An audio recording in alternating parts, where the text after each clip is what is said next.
One man. Goodbye. Hello, Heisman. 20, 25, 30, 35, 40, 45, 50, 45. There goes Davis. Oh, my God. Davis is going to run it all the way back. Auburn's going to win the football game. They give it back now to the 30. They're down to the 20. All the band is out on the field. He's going to go into the end zone. Four-man Alabama rush. Got him. Oh, no, they didn't. Oh, my gracious. Yep. How about that?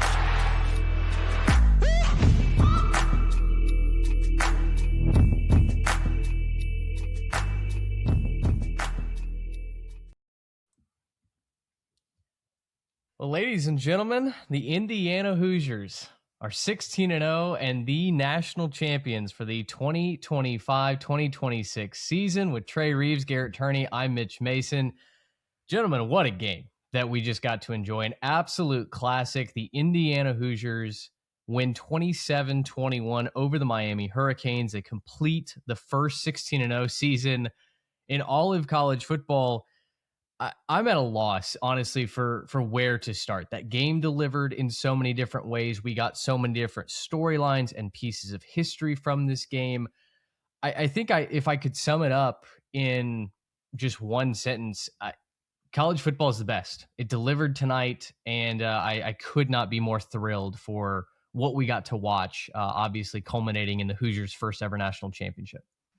I think we can start by saying I'm thankful that those two teams were playing for a national championship, because it feels like that was the best possible matchup that we could have gotten in this game. And yeah, I mean, maybe if you want to say that an Indiana-Ohio State rematch would be better, I guess you could make that argument. We already got that game though, so I'm going to lean towards the game that we haven't seen on the field already this year. And Miami, Indiana delivered in absolute spades. The playoff did its job this year. A team that a lot of people thought shouldn't be in went toe-to-toe with the team that was the best team wire to wire. So playoff absolutely did its job. It delivered in the last stages and gave us a game for the ages, one that'll go down as one of the best championship games in the history of the sport. It sure will. No doubt. We came into this game and there were so many people talking about, well, the average margin of victory in the last, 15 championships is something like nearly 20 points. And no doubt we've had some stinkers. But tonight we got one that absolutely delivered. All three of us hit on our national championship picks. Obviously, Miami keeps it close. And so, Garrett, I'll turn it over to you. Like, where do you want to start with tonight's? Do you want to talk, just keep gushing about Indiana? Do you want to give Miami some flowers? Where would you like to take this? There's so much to talk about here, because I think the good thing about this game is we get to talk about two teams that did a lot of stuff right. We get to talk about a lot of players who showed up and put, I think, their best effort forward. I don't think there's a lot of blame to go around. There's definitely a couple places you need to point at, especially on that Miami side, if you're going to talk special teams for a minute. But not loads of blame to go around on a lot of the main key players, right? Like if you're talking even on Miami's side, losing side, I think Carson Beck deserves a lot for what he did to keep his team in that game after they go down, 10-0 at the half, and just kind of had to do anything he could to get this thing crawling back. Obviously Fletcher, having an incredible run there to kind of bring them back into this game and started getting more involved.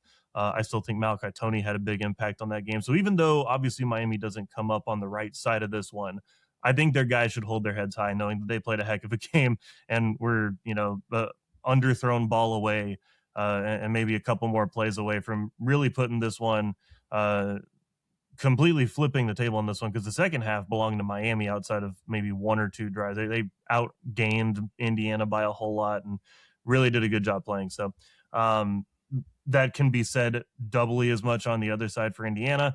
Obviously thought Charlie Becker was unstoppable. Caleb Black did a lot of really good things running downhill. So, very excited to kind of break all of these down. There's so many flowers to hand out. I obviously want to stay on the winners, I guess, to start, but man, just so many incredible individual performances, incredible individual efforts. Great job on the coaching staff, by the way, to get this game plan ready. Yeah, just so many awesome things to talk about on both sides. Well, so I released a tweet before this game started, really, I think at the beginning of the day, and I noted 5 items of history that Indiana would make tonight should they win. They would become the first Indiana Hoosiers team ever to win a football national championship. That much is obvious. They would become the first college football team ever to go 16-0. Check that one. They became the longest preseason odds to claim a national championship. They were on 100-1 in the preseason. That cashes. We got a lot of grief in our preseason about having Indiana just below what we termed the championship contenders in the Big Ten. We assumed Indiana would take a step back. Listen, we'll own that. We've got a whole mea culpa series coming up about what we learned, what we got right, what we got wrong. But a little bit of history that kind of frames, I think, that we weren't alone in those ideas, and Kurt Signetti continued to prove us wrong. They are the lowest blue chip ratio team in modern history to win a championship. They have just 8% blue chips, according to, I guess it's 247 on 3. I don't know who coins the blue chip ratio anymore. The next lowest was Clemson in 2016. Does anybody know what the percentage for that Clemson Tigers team was? I would have to imagine it was around 50. Like, most of these teams don't get it done unless you're around half your players are blue chippers. It was 52. Yeah. 52% was the next lowest. So remarkable Indiana, to do it at 8%. That's ridiculous. By exponential percentages, Indiana gets it done. And then they're the quickest worst to first rebuild in college football history. Remember, this team was going 2-10, 3-9 just a couple of years ago, and Kurt Signetti in 2 years comes in and turns this around, gets them to the college football playoff last year, wins a national championship this year. The last coach to win a national championship in his second year with the program. Does anybody know who that might be? Oh, man, I don't know that one. It would Saban, maybe? Did Saban do it year 2? It was not Nick Saban. Trey, do you have a guess? I am going to go Urban Meyer. It was not Urban Meyer. It was Gene Chizik in 2010 with Auburn. Yeah, the one-off. We were kicking that around on, I don't remember if that was on the show or if that was offline, talking Auburn history. Feels like just a couple days ago. Everybody forgets about Gene Chizik. I feel like that's true.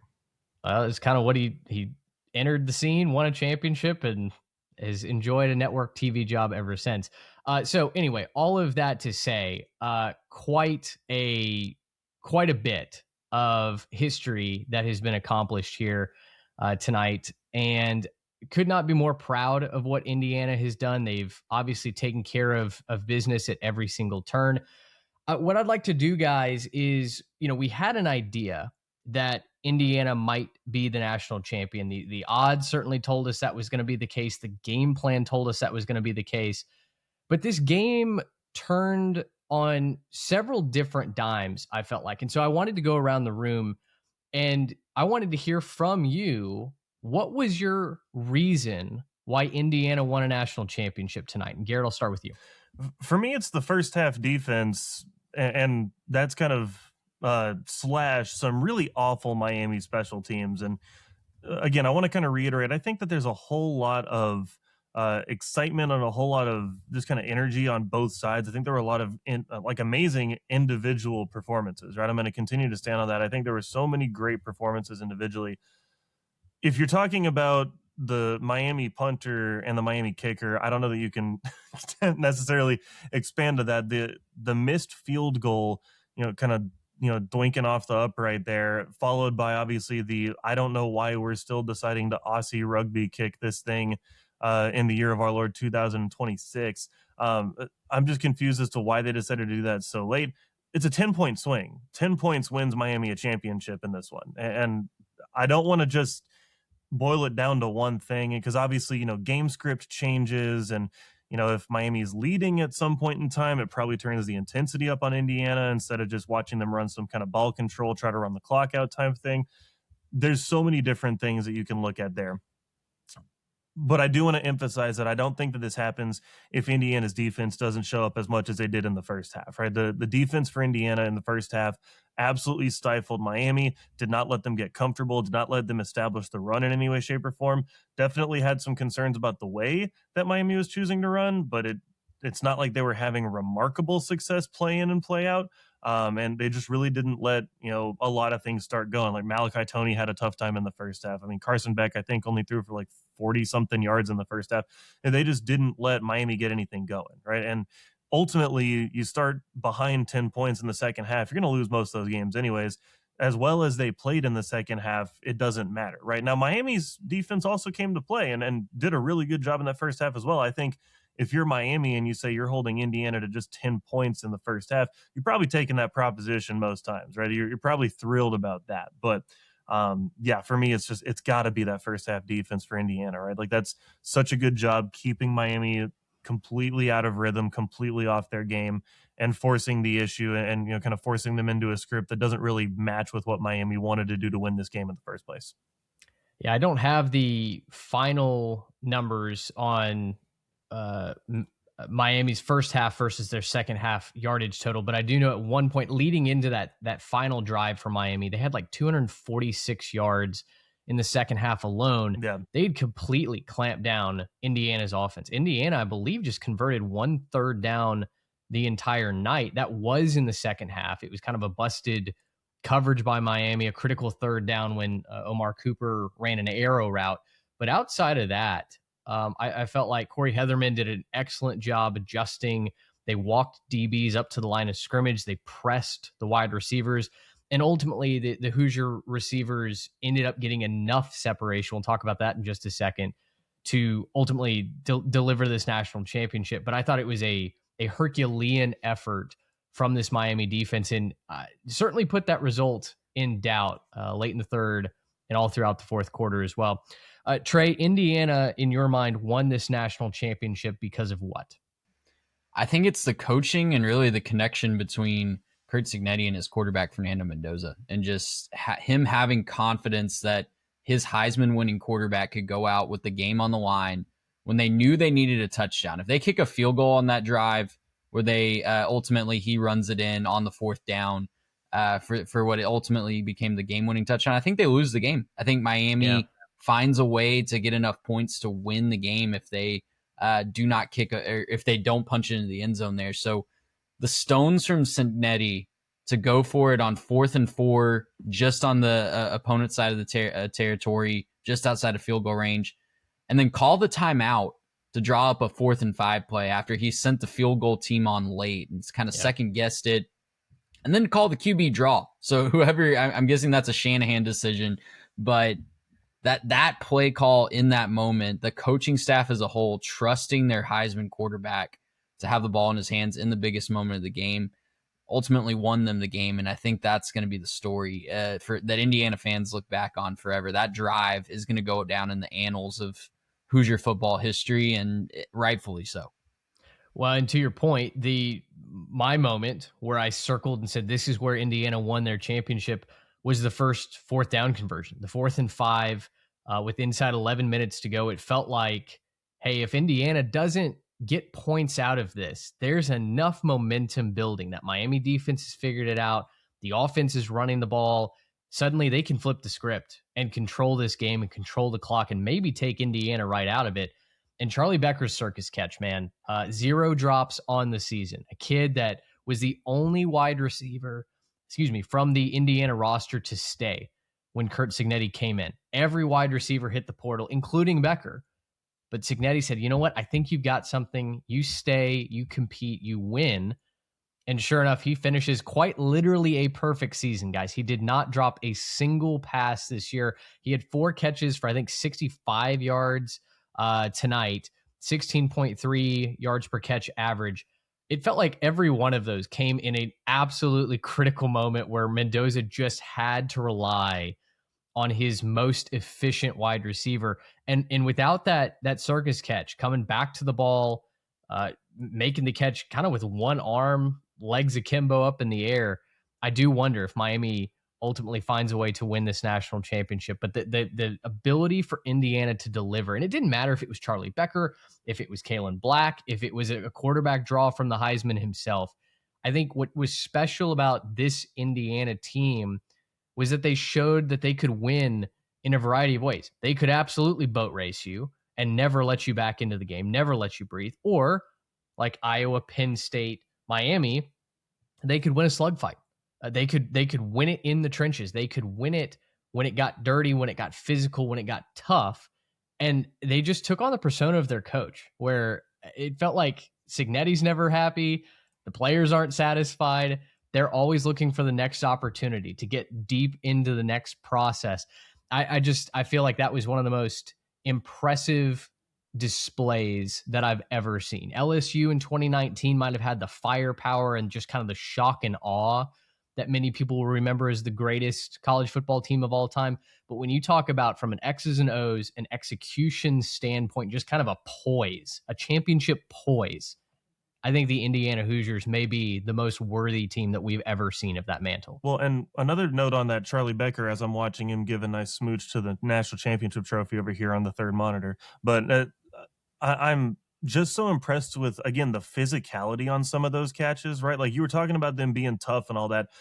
One of my notes coming into this show was that, man, they let them get away with just about anything in the secondary.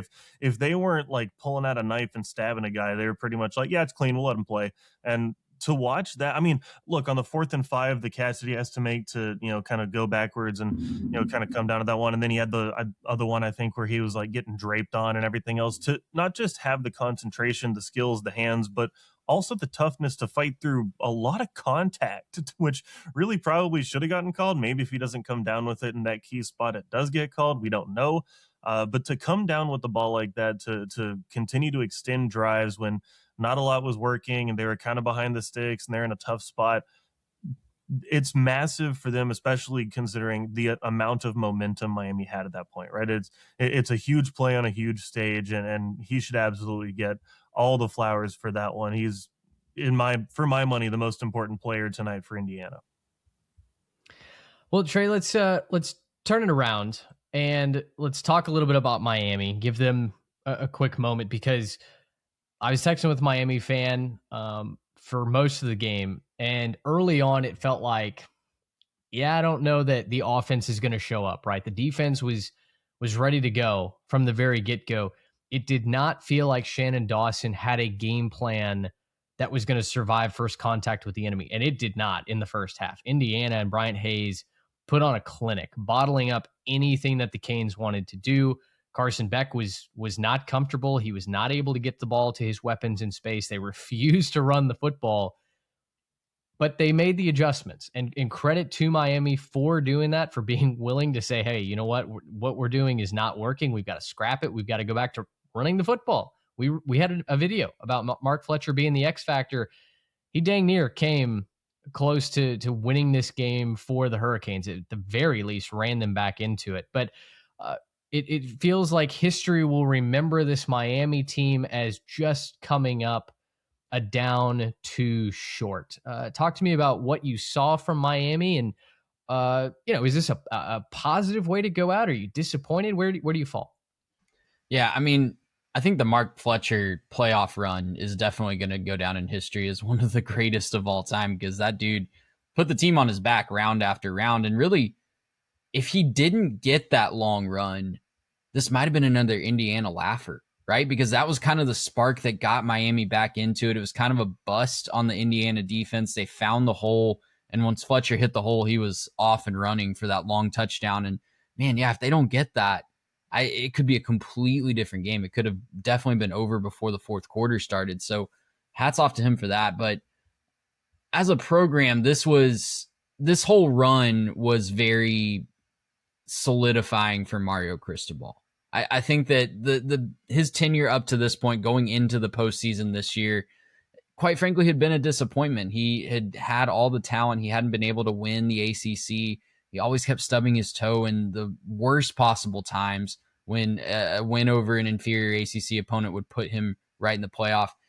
Hey, maybe he gets gifted a spot allegedly this year and he makes the most of it. And I think that if this can be a springboard for the rest of his tenure at Miami, that's a really, really good thing. It's certainly something that he can build on. Now, the way that he's choosing to build his roster, particularly at the quarterback position, is very, very interesting. He's going to have to hit yet again on the quarterback position in the portal. That's fine. If that's the way you want to do it, the team that just won the national championship looks like they're going to do that too. So you absolutely can. But if it misses, it could certainly be a situation where you're nowhere near the playoff next year. So I hate to say it's wait and see for the longevity, but of course we've seen so many blips in this college football playoff era where a team has a really awesome season. They don't back that up for one reason or another. So we do have to wait and see a little bit, but it's a firm foundation that he set when maybe going into November, it was looking like 2026 could be his last year in Coral Gables. I think that's a good point. It's funny because I think one of the fallacies that we all fall prey to, we'll talk about our top 10 contenders, my top 10 contenders going into 2026 here at the end of the show. But one of the fallacies I think we fall prey to is that progress is linear, right? And just because you were excellent this season, well, that must mean that with momentum and we've finally found a bunch of answers that we're going to have a fantastic next season as well. And that's just not the case with the portal, with coaching, with just the fluidity that's in this sport. It feels like there's a giant reset for most programs. There are some that certainly can weather it and put it together and go on another championship run. I don't know that we're going to see any team pull a Los Angeles Dodgers on us, thank goodness. But Miami does have that chance now to use this season as a springboard. Does it hurt to lose the championship? Of course. Does it sting that you came so close in your own building and are on the wrong side of history? Absolutely. But if they can hit, and I think a lot of people think that Darian Mensah is headed to Miami, quarterback from Duke, who entered the portal, with mere hours to spare. If he is in Miami and they can continue to build on the running game that Mark Fletcher provided, he's coming back. Malachi Toney will be back. I mean, this is an explosive Hurricanes team that really, I think their biggest question will be replacing like a Francis Mauigoa on the offensive line. But it's hard to not like some of the pieces that Cristobal is going to line up on the chessboard next season. Well, and I think for me, the hardest part about this loss for Miami is that it really felt like a lot of this was in their control, right? Like I kind of mentioned it, but, missing the field goal, as close as it was too, like it had plenty of leg, right? Plenty of like that changes the way that last drive gets played out for Miami. If you got another 3 on the board, you just need a field goal to tie. I think once you start getting down there, you don't even think about pressing as much as Carson Beck did. He tries for a deep shot that should have won it if it gets completed. Instead, you're probably thinking a little bit more possession, bleed some clock, put yourself in a good position to kick a field goal, just don't turn the ball over.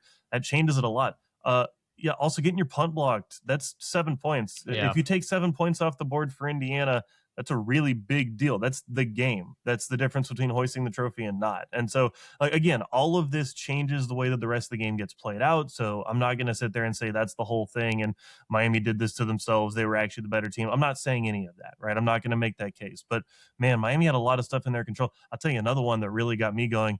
On that 4th down play that Mendoza ends up stretching it to, kind of do his hero moment, in my opinion, his real Heisman moment. Miami's defense did not look set. They're scrambling last second. Mike linebacker's trying to call out who's going where and who's what assignment. You can even see the safety that was trying to come, rally at the end of that play. He comes in way late because he didn't know what his assignment was. Couldn't even tell what play was being run.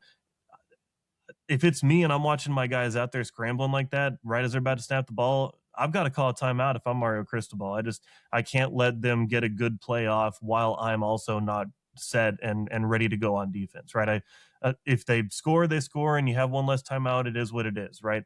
But you can't put yourself in that position. And so there's a lot of things I think that, Miami fans, they should feel great about the season. They should feel great about the trajectory of the program. But, man, it really felt like this thing was right there for the taking, and you just let it slip out of your fingers. I do wonder what the reaction from Miami fans will be. And if you are a Miami fan, please write in, comment under the YouTube video, swipe up in the Spotify app, shoot us a DM. Would love to know what your instant reaction is to it and how you think this affects the longevity of the program. Because for all the good that you did see, there were still some of those blips of maybe poor clock management. Now, I'll say that the team that I thought was going to really rue their clock management was Indiana, right? Burning those 2 timeouts early in the second half. I was really thought. Is that the first time that's worked out for a team? Because it seems like every time the team that has to burn early second half timeouts, that team usually goes on to lose the game. Well, it would have been bad if Carson Beck completes that drive. If he just doesn't throw a pick there, maybe throws like an intermediate something or whatever. Like, I think a lot of people were feeling like Miami was going down and winning this game, right? Like, especially as they got this thing going and Carson Beck, got kind of rough there at the end and everything else. I know for me, I was sitting there like, man, Miami's been looking real sharp on this side. You're going to find Malachi Tony somewhere just running free. You're going to find, Fletcher's going to hit a big hole somewhere. They're going to catch him off guard with a draw or something like that. I really felt like Miami was going down and winning this game there. And I was sitting there like, wow, to not have your extra timeouts at the end of this game is going to kill Indiana. And they're going to think about the false start that, set them up, instead of having, what was it, 2nd and 1, having 2nd and 6, and it totally changes the end of that drive. I was thinking, man, like Indiana fans are going to be so agonizingly close. And then obviously, Carson Beck throws a pick and it didn't end up mattering, but it's, it just really felt like that's what was happening at the end there. So yeah, I think that was more of a, maybe they got a little lucky to not end up needing those timeouts there at the end of the game. I want to talk about Indiana's defense a little bit because that was one of the biggest storylines that we had going in. That was something that I've been shouting on. I've been camped out on that block. The lawn chair has been unfolded. I've got the cooler. I've got the grill going. Brian Hayes had another masterclass tonight. I've used that word a couple of times, but I was so impressed with what he showed again, especially in that first half. The simulated pressure and the disguised coverages. I tweeted out, if Carson Beck is expecting to win this game on his first read, it's not going to happen. He's going to have to get comfortable going to his second and third options because, as we talked about in the preview, every time you think you understand what Indiana's throwing at you in the pre-snap, as soon as you clap your hands, it all changes. And Indiana was occasionally bringing a blitz. They brought more blitzes, it felt like, in the second half. But in that first half, time and time again, you saw the Hoosiers just bring 3, just bring 4, drop everybody back into coverage. It got so critical for Miami just to pick up positive yards that they were sitting Malachi Tony down in mesh concepts, right? You're not even getting him on the move to deliver the football because Beck was not comfortable throwing into those zones. They had to tell Malachi, hey, go find a soft spot, sit down, we'll get you the ball. And the broadcast even mentioned it. They started to say, hey, 5 yards with Malachi Tony, like that's a win at this point. At what other point in the season were you celebrating a 5-yard gain to Malachi Tony? That was how clamped Indiana's defense had those wide receivers. Obviously, Miami was not running that football early on, and I think that really played into the Hoosiers' advantage. But again, I was so impressed with the ability for their DBs, undersized as they may be, right? I mean, Pons continued to make an impact in this game. They talked about his quickness. They talked about his intelligence. I was just, it was like watching an artist paint. And, for one final time in this season, salute to you, Brian Hayes, because I just had a joy watching you work. In the first half and on the final play. Most of the second half was not very good from Indiana's defense. They're getting carved up pretty good there. Obviously, there were still plays that got made, and Miami didn't execute on everything, but it definitely a different tone in the second half. But the first half, I mean, I even said it up the top. What they did in the first half to set Miami behind and completely keep them out of their rhythm was just remarkable. Well, it was really the big plays for Miami too. Yes. in the second half. It was the 57-yard run and the 41-yard catch from Malachi Tony. Because, other than that, they really did have a great game plan for Malachi Tony. And I think it was really, as much as it was those undersized corners that have gotten so much publicity, it's the linebacker core too. Because they highlighted a couple times where Malachi Tony makes the catch and there's a linebacker right there ready to make the play and they make the tackle. That's what has gotten a lot of teams in trouble against Miami this year, is you have a guy there, but he can't make the tackle on a slippery guy in space. So, yeah, I mean, absolutely you want to take away the big plays. And those definitely are going to be, I doubt they're watching film. Maybe Kirk Cinetti does make everybody break down film from the championship game tomorrow. But when you go back and look, obviously you want to take those away. But overall, the way that they stymied Miami in the first half, let their offense finally find that groove, build a little bit of a cushion going into halftime. And, if this is obviously it was still a close game at halftime, Miami still believed they could win. But if you're trailing at halftime in Miami's home stadium, or even if it's tied, right? If it's a 3-3 game at the half or something like that, or 7-7 because you gave up a big play in the first half, that's a much different atmosphere that you're running out of the tunnel into in the second half. So credit to them, and credit to that front seven, really, for not doing the flashy things, but getting the job done time and time again. Yeah, you talked about the linebackers, specifically Aiden Fisher, who was captain of that defense, flying all over the place, and then Isaiah Jones, who was kind of like that linebacker nickel hybrid. He made a play. It was Jones that made that play on Tony that kept him. Yeah, short of the stick. He deflected another pass on, broke down to take away the bubble. Carson Beck said, "Great, I'm going to throw the hitch route." Jones stuck a foot in the ground, dove back, and knocked the ball away. It was just, guys being in the right spots and knowing where to be to make those plays, right? I mean, we talked about that. Miami was bigger, faster, stronger coming in. All Indiana had as far as an advantage was that they were more prepared. They knew where to be. They were smarter, better than you. And that was on display once again tonight. I feel like, especially in college football, usually the team with the track stars wins, right? Usually if you can out-muscle in the trenches, which Miami's offensive line had 57 pounds on average or something like that across the offensive line, just a massive, massive offensive line. And Indiana's defensive line, as good as they had been, everybody kept knocking the sides. Eventually it's going to catch up to them. Eventually they're going to get swallowed up. You didn't see that in the first half. You saw it a couple times in the second half, right? As Miami was able to seal an edge or open up a gap. But overall, to your point, Trey, the linebackers were able to fill those gaps. The safeties came down and run defense.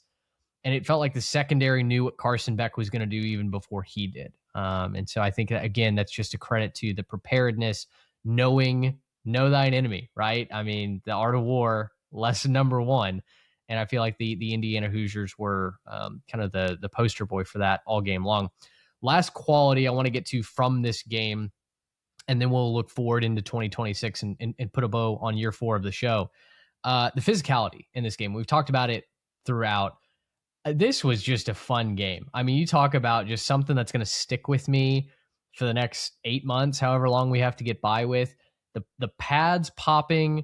Fernando Mendoza takes a cheap shot under the chin, gets up bleeding. I mean, it felt like an old school football game that I thoroughly enjoyed. And I loved it because I hate all the throwing flags for unnecessary roughness on stuff. Yeah, there were probably a couple that should have got thrown tonight, but Sure. I feel like in today's game, we're trying to do all the player safety, which makes a lot of sense, and it just ends up turning into hey, you can't actually hit a guy, you can't kind of play naturally in the flow of the game, and you can't see a guy go in there and just react naturally to things. And they let him play. I mean, they let him hit tonight. They're letting people, really get physical. And I was really impressed kind of both ways, because I think a lot of people were asking, well, how would Indiana handle that? Right. Like, they hadn't necessarily played that level of physicality up to that point. Maybe with Ohio State, they were at that level of physicality, but they really didn't play any teams that were testing them at that level physically. And Miami came in there, hitting and coming in there just, absolutely thumping guys, and they just bounced right back and gave it right back to them. I don't think they, necessarily dominated one way or the other. I thought both teams had their moments where they got to get in there and kind of say, hey, this was my dominant play. Hey, that was your dominant play. But man, just a great physical game. And you just love to see something like that, where you're going to let the team win instead of let, a bunch of flags end up winning the game because guys are hitting other people too hard. David, can we just also say one last time just about the historic moment that we're living through right now? Kirksey Knighty took Indiana to the national championship, guys. We just can't say that enough. I know we've tried to quantify that time and time again, and it's been beaten to death as a storyline because it's so significant. I just don't want that to get lost in the number of times that people are saying this, but this is the first time we've had a first-time national champion since 1990 in this sport. And that was a shared championship with Colorado and Georgia Tech. Yeah. That was quick research on my part. I don't know the last time we had a first-time solo winner. It's been a long, long time since we've had new blood winning a championship. And for all the people that are freaking out that college football is going to, go to hell with the transfer portal and NIL and all this stuff. And hey, hand up, I'm one of those people quite often. This is awesome for the sport. This is awesome for college football, that we have new blood, that we have a new power potentially emerging. And and we can all root against them next year because we don't want another dynasty, but we got to savor this right now. Well, and to that point, you were talking about the whole transfer portal and, everything's ruining with NIL and everything. Like, we didn't see necessarily the kings of the transfer portal and the kings of NIL, end up here, right? Like, there were teams that made it and made runs and made the playoffs, but like Texas Longhorns didn't make the playoffs. They were pretty good in the transfer portal. I know Ole Miss was, pretty good in the transfer portal. They didn't make the championship game. You look at Texas Tech and all the money they're spending, people starting to blame them for spending, every dollar that God's ever printed, but they didn't make it to this part either. It was these two teams that just came out here and said, okay, there's experience on both teams. Everyone made a lot about, the age of the players, experience on both teams, reps getting played, a lot of, experience on both sides of the football, lots of experience both quarterbacks have. I think that goes to show that, like, yeah, there's going to be dollars spent. There's going to be star power. There's going to be big time players and 5 stars and portals and everything else. And at the end of the day, you still have to go out there, play football, and know what you're doing. And if you have good coaching, if you have good experience, if you have good players that play well as a team, that's going to end up winning. Since 2010, I mean, you can go back as far as you want to paint this picture, but just since 2010, nice round number, Indiana's final records have looked like this: 5-7, 1-11, 4-8, 5-7, 4-8, 6-7, 6-7, 5-7, 5-7, 8-5, but no bowl win, 6-2, 2-10, 4-8, 3-9, 11-2 last year, 16-0 this year. Guys, remember the Hoosiers, until they won the Rose Bowl, they had not won a bowl game since the 1991 season when they beat Baylor in the Copper Bowl. I mean, just you can't make up the amount of history that Indiana has done. I mean, we're not the first ones to say this, but it really is something straight out of a video game file where you just pick the 0-star program and it takes you 12 years to get a rebuild together. Curt Cignetti did it in 2, right? If this happened in the video game, you'd restart the file, you'd try and go up on the difficulty, you'd mess with the sliders, you'd say that was way too easy, this was a waste of my time. Curt Cignetti just pulled that off in real life and not only won a national championship, but did it via the perfect season. I mean, just it's hard to understate, to overstate, fully quantify exactly how impressive that is. One last question, and this comes from David on Twitter. He talks about, he said that his favorite moment was Mendoza's TD run on 4th down, just a perfect ending to a perfect season.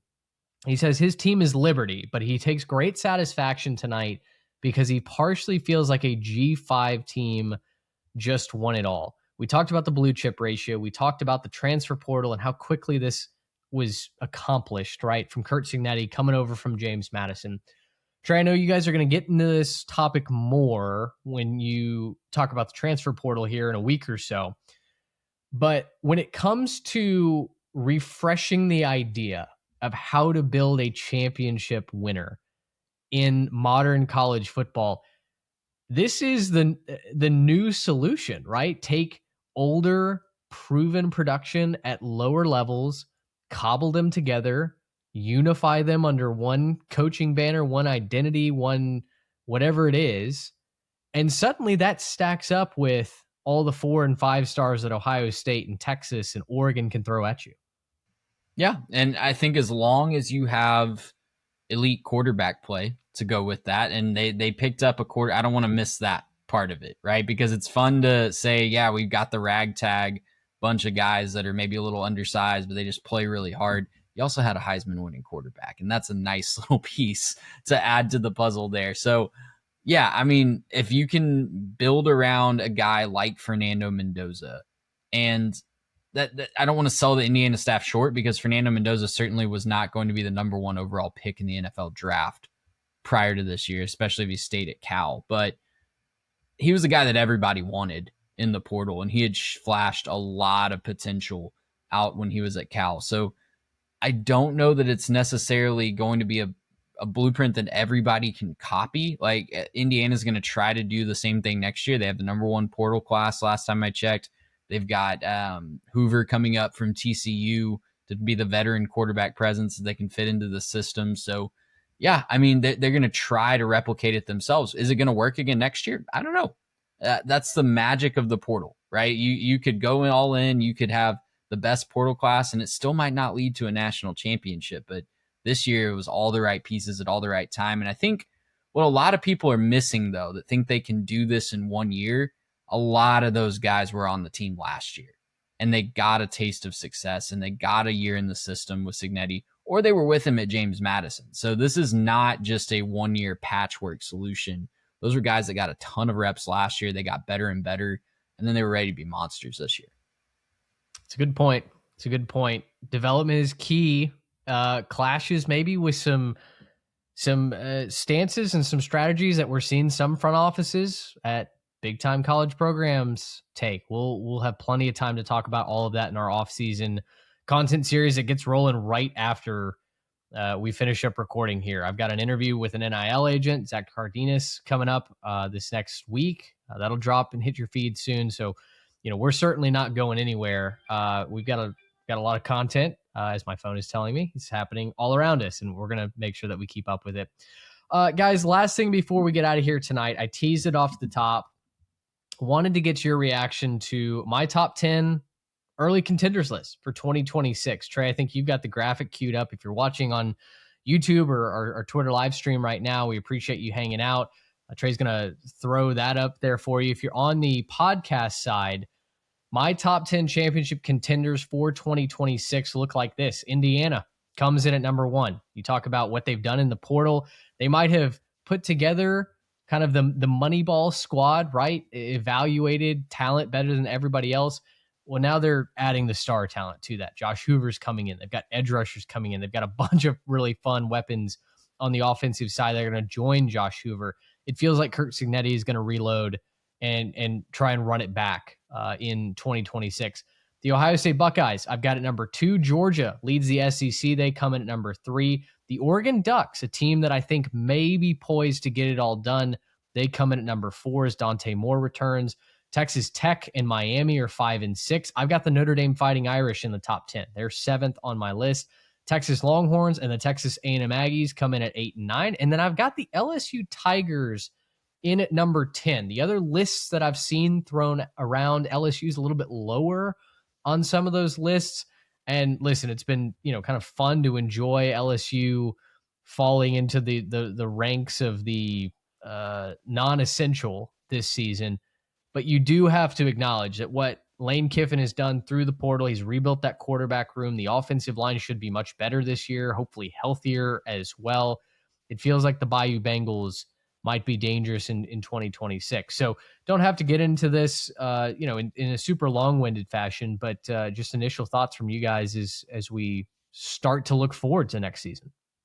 I can't wait for you to put it on Twitter because I'm sure it's going to be very well received by everybody and everyone will agree with exactly where their team is. It's a really solid list. I think it's a lot of repeat teams from this year. And if anything, what we saw last year was there will be some cycling, right? Yes. Like 2024 to 2025, there will be some teams that cycle into the playoff. You have that with Texas and LSU and Notre Dame, right? But I don't disagree with Georgia at all at the top of the SEC. I think that they were really some questionable coaching decisions away from playing for a national title, and maybe this being a very interesting game between them and Indiana. Oregon getting Dante Moore back is huge. Tech at 5 is very interesting to me. Obviously, they got the 4 seed this year. There's not going to be a team in the Big 12 that can compete with them talent-wise. And I think they're going to run it right back. And if you look at their schedule, they don't even play the teams that might be able to muster it together on heart and grit, right? So they're going to be right back in the playoff next year. Whether or not they can actually compete for anything after not getting challenged all year is going to be really interesting to see. Yeah, and I think they upgraded at quarterback. I think when I look at the pluses and minuses, I think there's some questions about, can that defense run it right back, right, with Sheil Woods? They do get some really fun edge rushing pieces. I think the country's going to get to know Trey White from San Diego State. He comes in. But Brendan Sorsby is going to take the cake, right, coming in from Cincinnati, and it feels like he's some premium weapons away from being one of, if not, a top 2 or 3 quarterback in the country. That's certainly what the Red Raiders evaluated. That's what they see. We'll see if the former Indiana Hoosier can reach that championship pedigree down there in Lubbock. But I think any one of these teams you can poke holes in. You can say this, that, and that's the point of the list. That's I certainly don't think that everybody or anybody is going to be in agreement with this list, but it is. I think it is a fun thought experiment to get into. Garrett, your thoughts on 1 through 10 in this list? I personally love it. I'm might change order a little bit here or there, but not by more than maybe a spot. The thing that I love about this is you kind of have a couple of teams from different approaches, right? You have the teams that are running it back with experienced quarterbacks that have been in the system, quarterbacks who have proven a lot, shown a lot, performed on big stages, and quarterbacks who should be primed to make another big jump, maybe just getting supplemented in the portal. And then you got other guys who they're bringing in a brand new quarterback, or they're bringing in, like brand new programs. If you're LSU, you're just bringing in a whole new everything. And I think it's going to be really interesting to see, like, once again, what style ends up winning. The big question for me right now is, if you're looking up at the top of that list, you got Indiana, Ohio State, and Oregon down there at number 4. Are we just kind of implicitly assuming, believing, probably rightfully so, that the Big Ten officially runs college football? I mean, this is now 3 different champions from the Big Ten in 3 years. SEC hasn't been in the championship game in several years. You have Georgia up there, but like, you have to start to go down a little bit till you see Texas and Texas A&M and LSU, and we don't see Bama on this list, right? We don't see, I know that people have expected big things in the past from like the Floridas and Tennessees and other teams like that, where, you think they should be a good program, but they don't end up being very much the last several years. A lot of this is starting to fall off at the top of the SEC, and that's going to be a bigger offseason conversation, obviously. But what does this look like now? I think a lot of people assume that there would be just the 2 big conferences with this new era of college football. I think we're starting to see one of those conferences pull away pretty steadily, if you're talking about the Big Ten. Yeah, it's certainly cream of the crop. The Big Ten owns college football right now. There's no doubt about it. And to your point, like Georgia, hey, you want to be the top dog of college football? Don't play around on 4th down. Or at least execute if you are going to go for it on 4th down, right? If you're going to not take the point, show up in a championship game, and then we can start talking about you being up there in the elites. Like, you haven't done that in 4 years. Like, you're starting to say that the freshmen that came in the last time that you won your championship are about to age out with you not returning. Like, right. That's not good objectively if you're a big time program like Georgia. And we had the conversation after that, Georgia championship of, is Kirby Smart about to do what Nick Saban did, but for like twice as long because he was so much younger? Like, we had that conversation. And since then, he hasn't been back. And I don't think that Kirby Smart's a bad coach. I don't think that Georgia can't do it. I'd honestly be shocked if we get to 2030 and they haven't won another championship. But all that being said, like, they better start getting on top of it, because what they've been doing hadn't been working. Better get while the getting's good. And certainly I think having the more even playing field, whatever even is nowadays, it's just a fact at this point. It has loosened the SEC's grip on college football. That is an off-season topic that we're going to get into pretty quickly too. We'll roll out those episodes for you guys. We'll do a little bit of marketing and advertising so you guys know exactly when to expect what. But one of the big questions that we will tackle after we talk transfer portal, after we talk some NIL inner workings, is what do you make of the future of college football? Where does the SEC stand in all of this, and how do they get back to King of the Hill? Fascinating questions that I'm excited to dive into. But gentlemen, with that, year 4 is over, man. We enter year 5 of the show. How about that? We've obviously grown by literally thousands of Jimmys and Joes this year. And so my final word tonight is just to thank you for all the support, all the messages and the kind words, and listen, some snippy comments along the way from the YouTube eggs. But it's really been a fun journey, fun ride. We're reloading for year 5 here on the show, and excited to have you guys along with us. Yeah, thank you to everybody that's joined the ride this year. Stay with us in the off season, because it's a year-round show. Like Mitch said, we have a lot of fun concepts coming your way to get you through the off season until we get back to preview season, eventually games next September. So stay with us. Lots more to come. Best yet to come, I will even say. And my last words for tonight, guys, we've had an amazing 2025. Like the year was fantastic to us. The growth on the channel was fantastic, and a bunch of y'all found us. A bunch of y'all watching this found us for the first time, and decided to join the Jimmies and the Joes. And I gotta warn some of y'all, okay? Like there's a long, dark off season coming up. Okay, there's going to be a lot of these big time sports guys are going to start going into their hibernation holes and talking about things like basketball and baseball. Okay, if you don't want to go through this long, dark, cold, dreary off season alone, keep it locked right here. We're going to keep you company. We're going to make sure you're taken care of. Okay, stick with us. Okay, stay with the 3-tag. Well, one last time for Trey Reeves, Garrett Turney, myself, Mitch Mason. Thank you guys for enjoying the 2025 season, whether you found us at the very beginning or somewhere along the way. We're thankful for each and every one of you. We've said it. Subscribe to the show if you're brand new, and get ready for another podcast coming your way at the end of this week as well. For all of us here at the 3 Technique, thank you so much. One more time, Indiana, your national champion for the 2025 season. They beat Miami 27-21. Until next time, so long, everybody.